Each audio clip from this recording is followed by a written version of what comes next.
You can see we got 3 members on this panel. Graham Bettis, she probably doesn't need an introduction. Travis, good job on that presentation. And Michael Craig, I'll give him an introduction. So you're with WSP. He's got a bachelor's degree in civil engineering and a master's from the University of Buffalo.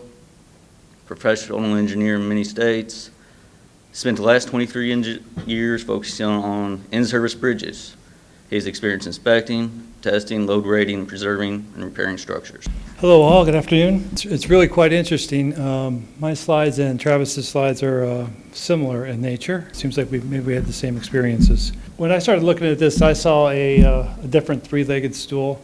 And this really has to do with the issues that I ran across trying to help different local bridge owners preserve their bridges. And the issues kind of fell into 3 buckets for me. You got the knowledge, the local knowledge, what they understand. You got the policy, and you got the capacity.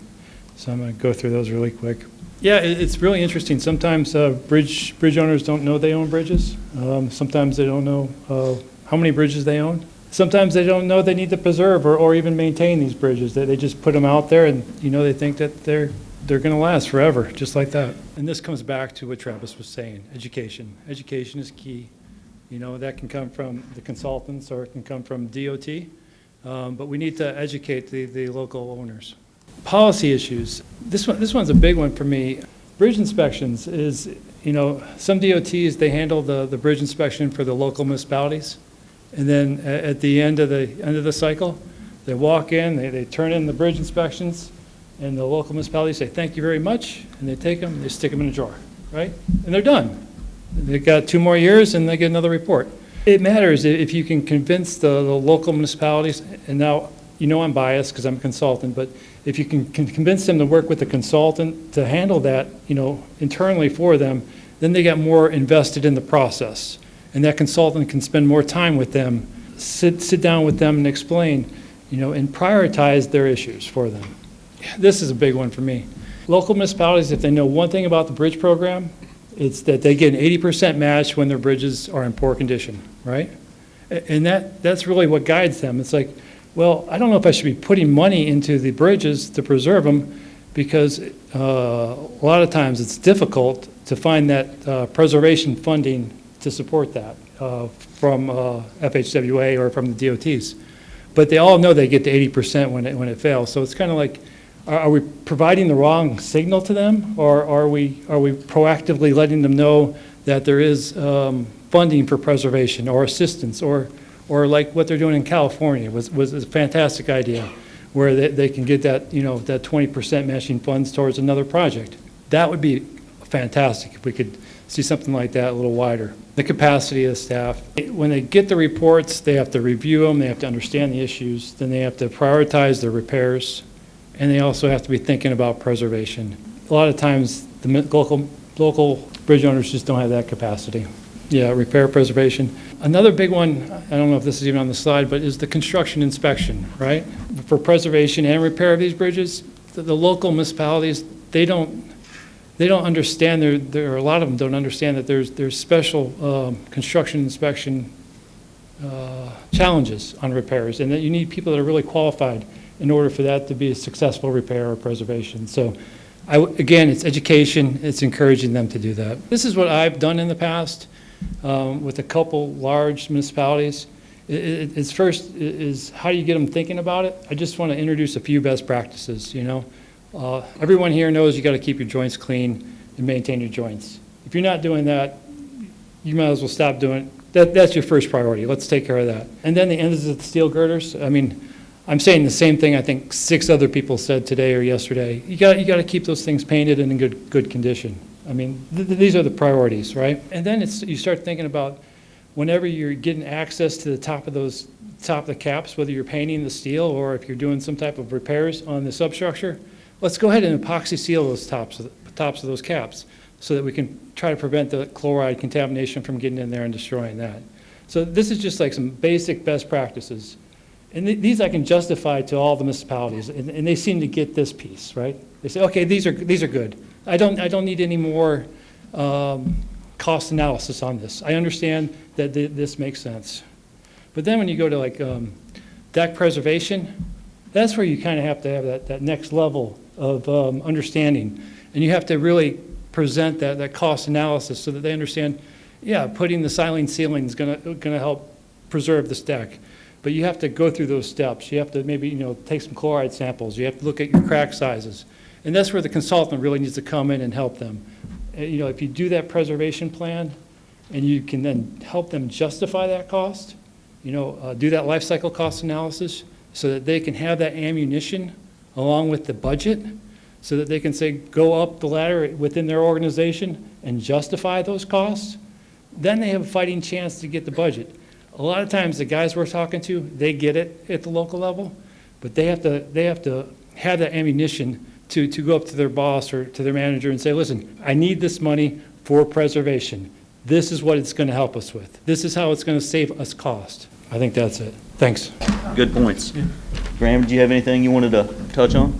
Probably not a great message at a bridge preservation conference, and I didn't realize Travis was going to shame me with Michigan's method, but we are still in worst first mode on our local bridges.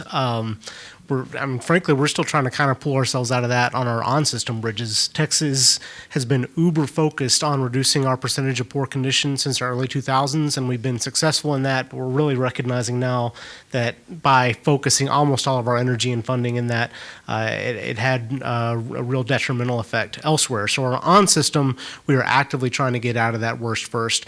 We're not there yet on our off-system. You mentioned in Michigan that a large number of really, really bad condition bridges, and we've still got a number of those in Texas. We only about a third of our bridges in Texas are off system, but about 3/4 of our poor condition bridges are off system. And it's the old timber structures, it's the old Franken bridges, just the things you really don't want to see. You can't really even load rate. We don't know what the foundations are.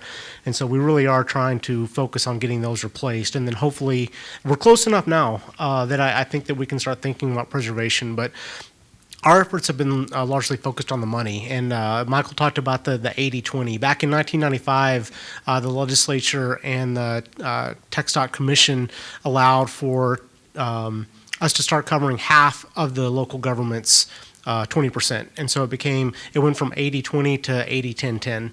And then just a few years after that, we created an equivalent match program, and that allowed the state to cover the full 20% as long as the local government signed an agreement to put the equivalent amount of money into preventive maintenance. So not replacement, but you promise to go do some preventive maintenance. You spend that same amount of money over here on a few different bridges, and that one's been really successful. We've been pretty open with interpretation of what equivalent match work is. We've seen some real stretches lately. I saw one a couple months ago, I think, digging some ditches in order to move water. So we've had to push back a little bit there, but I think that is actually working. So the 10%, the state covering the entire 20%, with the 10% coming in with the local government basically having to sign an agreement saying they're going to do it elsewhere. And we do audit that and make sure that it really happens. The other thing that we're doing, we've got 254 counties in Texas. We've got 25 districts. And so we work very closely with our district partners. And I'm glad a few of our district colleagues from Texas were able to join. But they have a very good thing going with the counties and the locals. And they work really, really hard to maintain that good relationship. And so, Michael, like you said, they're not aware. The locals aren't aware of a lot of these things. So they don't know what we're talking about when we talk poor condition bridges. And so our TxDot districts are working with the locals to identify those poor condition bridges. And there's an expectation that during the bridge call, the program call, that we see those bridges on the list. And in most districts we see that. But if we see 0 poor condition bridges on the program call list, then we go back and we visit with the district and make sure that they are working with those locals, because we really want, while we're focused, trying to get more focused on bridge preservation, we are still really wanting to get those poor condition bridges taken care of. So those are the two big things for us. I think paying their way, and then also having our district partners work with the local governments in identifying these and prioritizing them. I'm Rocky, and I retired from TxDot in 2014, and I'm going to add to what Graham was saying. In Fort Worth, we had a very successful bridge replacement program based on the 80-20. And what we actually did also was we started donating the salvaged steel beams to the counties. And with that, we were able to, when they participated on a state bridge, we were able to get 2, even up to 3 small bridges replaced for one state bridge. So when I left in 2014, we actually only had 7 deficient bridges, and they were all programmed for replacement. So hopefully it still looks like that way, but we cleaned it up in Fort Worth. So it does work, what Graham was saying, but since Texas is so huge and so many bridges, it's hard to get to each and every one of them. That's a good program. We recently implemented that. Might have got that idea from you, so. Our inspection reports can be a little intimidating to read, and I wonder, do any of y'all, in addition, make a shorter summary, something a commissioner, a common person might be able to read easier? Yeah, and generally what we do is we'll help prioritize the repairs. We'll create all the repair lists. We'll let them know their grades. We'll actually create a report card for them so that they can understand, where they were and where they are now. And maybe, for some municipalities, we've been working with them for 10 years, you can start to see a real trend in that change over time. So I think I'm answering your question, but that's what we do to try to simplify it for them so they can see, where they're going and what they have. Yeah, you're right. It's hard to get boxfuls of inspection reports and know what to do with them. So something that we have our consultants in TxDot do is create follow-up action summaries. And so you're not getting just a report for every bridge. You're getting a spreadsheet that really takes you through in a pretty organized way and allows you to understand what work needs to be done. And a lot of times those lists are pretty overwhelming because they're long. And so what we're trying to do now is really sit down both with our districts and with our local governments and say, really look at these recommendations. A lot of this stuff is super, super easy. So, we talk about eating that elephant one bite at a time and start with the easy stuff. Just because it's listed as a recommendation doesn't mean you have to go get a contractor. We're not talking major stuff. I mean, we've got a ton of guard post damage at the end. I mean, something that a maintenance crew can go out and take care of in no time. So just in terms of trying to simplify, focusing on those spreadsheets and the list and knocking out the easy stuff. So a couple things I would kind of ask the audience is, who's engaged with their local LTAPs within their states? I know Tim is. Okay. Right, I would strongly encourage the DOT members to engage more with their local LTAPs. They've been tremendous to our working group, and they have those connections to the local agencies in your state and can help with that training opportunities. And then also I would just say that in Oregon, one thing that we do to support local agencies, a lot of times there's interagency agreements with state crew members where they will go ahead and help perform some of the more technical repairs on some of their bridges to help them do that. Yeah, I just want to pile on what Travis just said, that we all in this room should be advocates. And we actually took the training that Travis did. GPI went to a Western Bridge County forum, and we gave that training at that forum. So when you guys have a meeting with your county engineers, or maybe at an ACEC, meeting, offer this up. Travis is there. He helped us. Basically, you go on the website that Shree's going to talk about, the bridge portal. The bridge. You go on InfoBridge, and you can download the state's bridge information, and you can sort it and slice out all the state bridges, so you just get the counties and municipalities, and it's perfect, and it's great. It's well received. So think about that as what Travis told us today. He's more than willing to help. I think we had a couple submitted online, and they were similar to what we already talked about. It's just, how do you sell this idea of preservation first to local agencies? And Well, a big one is changing the grading criteria, right? Using sufficiency rating to pick projects is just a dead giveaway that you're picking the worst ones on the block, right? And I'm not just singling out Graham. Oregon also uses sufficiency ratings to help pick it out. But when you have 100 different entities in one state all trying to pick projects, it's hard to do. And so something very clear cut as the worst bridge, everyone can pick that one out of the pool. Let's fund that. But kind of challenging us to try and come up with other ways. So every state has a county engineers association. How do we get those guys involved with it? I mean, that's what I do. I go to the the county engineers associations in every state and start there. But they don't know who this group is. I mean, when I go to those meetings and you go, oh, do you guys know anything about TSP2? They don't. And that's the group that, to me, that seems like is the disconnect is between this group of state DOTs and then the County Engineers Association.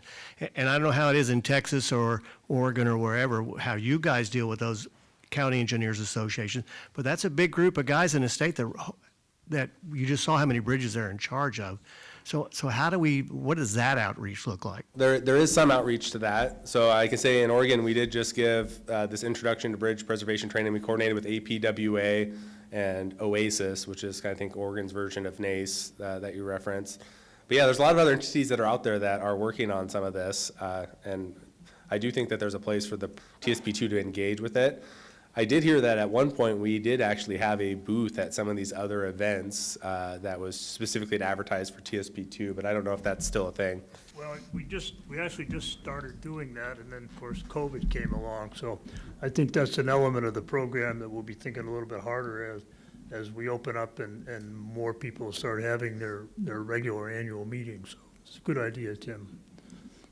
So as co-chair of the TSP2 Outreach and Communications Working Group, that's actually something that we've kind of had on our list, not necessarily presenting at other organizations, but how do we outreach to other organizations to make sure that we're still relevant in those conversations? And so one of those enhancements that we've talked a lot about in our working group has been, what are we doing to give channels into our webpage, and how are we getting information out? We have explored a couple of tools that all come with a cost, that all have to be sort of analyzed to see if there's return on investment. We're always looking for good volunteers also for our working group. David Miller and I chair that one up, and it is a national working group, so if you have some interest in helping us solve some of those problems, please, by all means, let me know. The preceding was produced by the National Center for Pavement Preservation. More information can be found on the web at pavementpreservation.org. Additional support provided by Michigan State University.